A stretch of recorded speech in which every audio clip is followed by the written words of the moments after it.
We have a problem. Welcome to part 2 of our bathroom mini renovation. In the previous episode, we painted all the walls, we removed the horrible snakeskin floor, installed a new light fitting, and also banished the horrible grubby pull string light switch and installed a more normal switch outside the bathroom. Now we just need to finish up by installing a new sink and a new bath side, putting in the new floor, and generally tidying up and getting things shipshape. So let's get started. Right, so this is the connection that goes to the taps in the sink, and as you can see there are no isolation valves on this. The toilet does have one, but these don't for whatever reason. So I bought some isolation valves. I'm hoping that they will be suitable, but we'll have to see.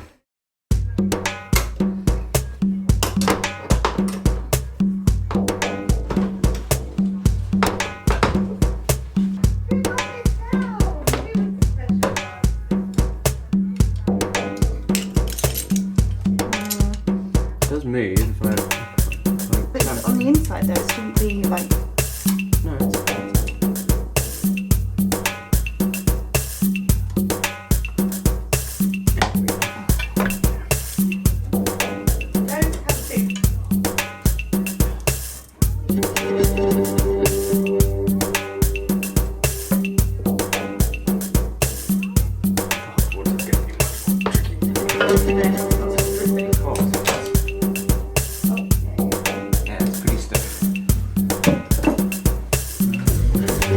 Okay, so we've now fitted the isolation valves on both hot and cold, and as yet we have not seen any leaks. All seems okay. So we can now proceed with removing the sink.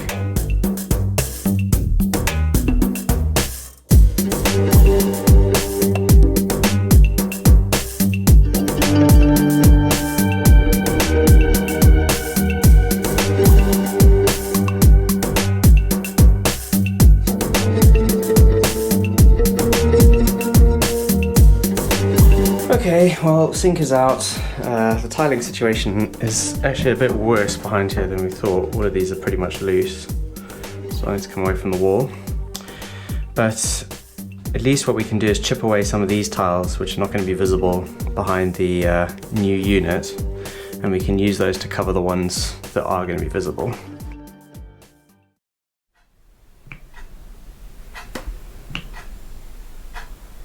Well, we have a problem. So where we fitted these isolation valves here, everything looks good here, but under the floor we have a massive leak now on this joint here. I don't know whether this is something that was a pre-existing problem that we've made worse, because actually if you look at this joint, it's very corroded. So I'm actually thinking that perhaps this has been a problem for a while, and it also explains the water damage in the kitchen, which I have been convinced has been getting worse. Pretty sure that when we came to view the property it wasn't that bad. So I'm not convinced that this is something that we've caused completely ourselves, but this is beyond what I am able to fix myself. So we have a plumber on call. He's only going to be able to get here at about 7 o'clock tonight, which is quite a lot later than it is now. Yeah, not good at all. We were hoping to finish this bathroom today, but seems we have been thwarted. So we got our tame plumber to come around last night, and he basically replaced this whole end piece of pipe. He had to pull all the floors up, which is quite a mission. But I think we're good now. There's no more water down there. So I think for now things are resolved. Hello. You are cute. Okay, so here is the floor that has been pulled out of the bathroom. And what is going to happen now is Rach is going to essentially trace the edges of it onto this new lino that we bought. Pretty cheap stuff really, but it will do for now until such time as we do a full upgrade on the bathroom, where we'll probably put proper tiles down at that point. But at this point we're just doing a basic upgrade just to make it a bit more livable. So bye-bye snakeskin and hello something a little bit better. Right, so Rachel's used the old floor to trace essentially the main pattern of the new floor, just roughly.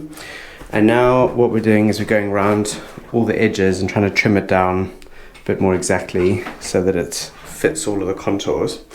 It's a very awkward shape, mainly because of this weird corner here, which means it's very difficult to lay the floor down without it all starting to break. But we're doing what we can, and it's all going to be siliconed around the edges, so hopefully you won't notice any major imperfections. So Rachel is going to explain to us how you cut around the edge of a rounded... Maybe you can just explain with what you've done here. Okay, yeah, so you line up the lino with the toilet, and you put the centre of the toilet, which I now realise isn't really the centre of the toilet, but that's fine. You make one line up the top, and then as you go round, once it starts rucking, you start cutting from the point where it rucks at the toilet, and you just pull up to the line of the lino, and then you carry on doing that at relatively equal distance. And then when you get to the straight part here, get to the end, where it starts to ruck again, you pull up, carry on going round.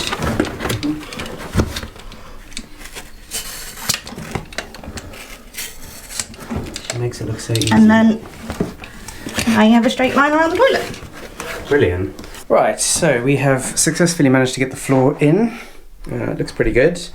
Rach has siliconed all around the edges as well. Silicon is a real difficult beast to work with. It's very difficult to get it nice and straight. But anyway, I think it looks pretty good. So next thing to do really will be to put the sink back in and put the new side for the bath in as well. We've also put up this shelf here. It won't hold huge amounts of weight because the brackets for it are actually at the top to keep them hidden. But it's fine for towels and other related things like that, which aren't very heavy. Also, Rach has done a fantastic job of refinishing these tiles which had fallen off the wall. What we did is we took some tiles from lower down and used those to fill in the gaps. So obviously there's still going to be a hole there, but that's going to be behind the cabinet underneath the sink, so nobody's going to see that. So we're just going to leave it like that. We could have replaced them with new tiles, but we wouldn't have got hold of this design, so we would have had to make them just plain white tiles, which would have been annoying. Okay, so we've now successfully installed the new side for the bath. It was a bit of a mission, actually, to be honest. It's quite a cool bath side, this. We had the same one in our flat in Surbiton. It's really handy because it has these panels that you can open and you can actually store stuff under the bath. It's quite a useful storage space. But the way that this is designed is not very good from a construction point of view. So it has this top bit which basically just slots in under the top of the bath, and then there's this other layer of wood underneath, and what you're supposed to do is essentially put this in first and then screw through from the back of the bottom one into the top one. But the problem is that the design doesn't actually allow for any attachment to the side of the bath at all. So if you just screw it into place, the whole thing could just pull out at any time, which is not very good. So what we did is we have screwed in some screws. There was actually a wooden beam that runs all the way along the bottom there. It's a bit dark, but you might be able to see it. And what we've done is installed long screws that go all the way through that into the bottom bit. And then the bottom bit screws into the top bit, and the whole thing is essentially held in place like that. So that should be all right. I mean, again, eventually what's going to happen is this whole bath is going to come out and we're going to install a freestanding bath. So this is essentially just a stopgap solution until we do that, but it looks a hell of a lot better than what was there before. And then the other thing we've done is we've installed this little storage thing. It's pretty much the only thing that we could find that would fit into the space between the toilet and the bath. And it just allows us to add a bit of a splash of colour with some plants, store some toilet rolls, etc. So I think that actually works pretty well. So we are getting there now with this bathroom, but there's one big piece missing still, and that is the basin. Right, so sit rep. We are trying to fit the IKEA fittings that we've been given into the existing outlet pipe. We have so far sawn this off. We're now trying to fit this bit into that bit, and we're having a bit of trouble with this currently because this doesn't seem to go in, even though it mentions 40mm diameter, which is exactly what this is. Yeah, we're just trying to figure it out at the moment. Okay, so we figured out a solution. So that was the original fitting, which we sawed off. And what we've done is we've taken the little compression thing out of the end of that, and we've slid that onto here, and we've used some of this plumbing tape just to hold it firm. And now I'm putting some more plumbing tape on the bottom of this, and that will be enough to hold it in place here. And then in the middle we've got this little rubber seal, which was also on the end of that pipe originally. So it's all pretty solid, and basically the waste is going to go that way, so it's all just going to flow down the pipe anyway. So it doesn't need to be too amazing, as long as it holds and doesn't fall apart, which I think that should do the trick.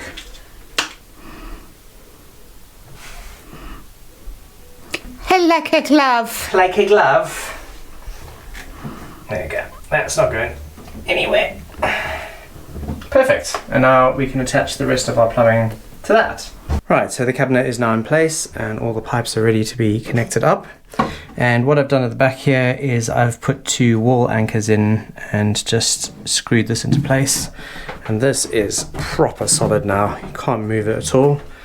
So that is 1,000,000 times better than what was there before, which was literally falling out of the wall. Right, so here I am on the floor where I belong. But we have successfully plumbed in the wastewater, which might be a bit dark, but hopefully you can see. So this little thing basically is extendable, but we've made it so that it goes into the back there, and then there's a flexible pipe, and that goes down into the janky solution that we made earlier. So hopefully that should work. Right, so this is the momentous occasion. We're about to see whether it all falls apart when we open up the water. Okay, water is open. Do you want to try the cold tap?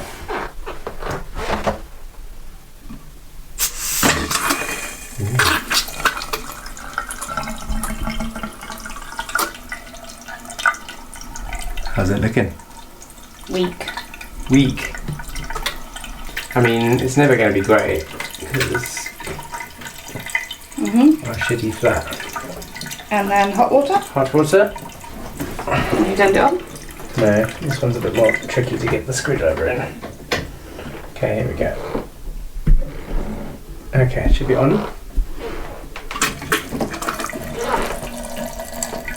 Is it enough to wash your hands? Then that will do.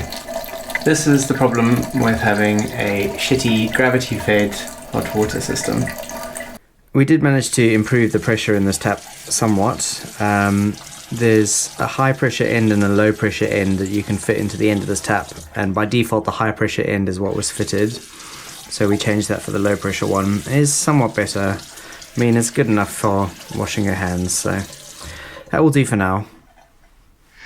So that basically brings us to the end of all of our upgrades, so stick around for the next episode where we will do the big reveal. And I'll also talk a little bit about how much everything cost. See you there!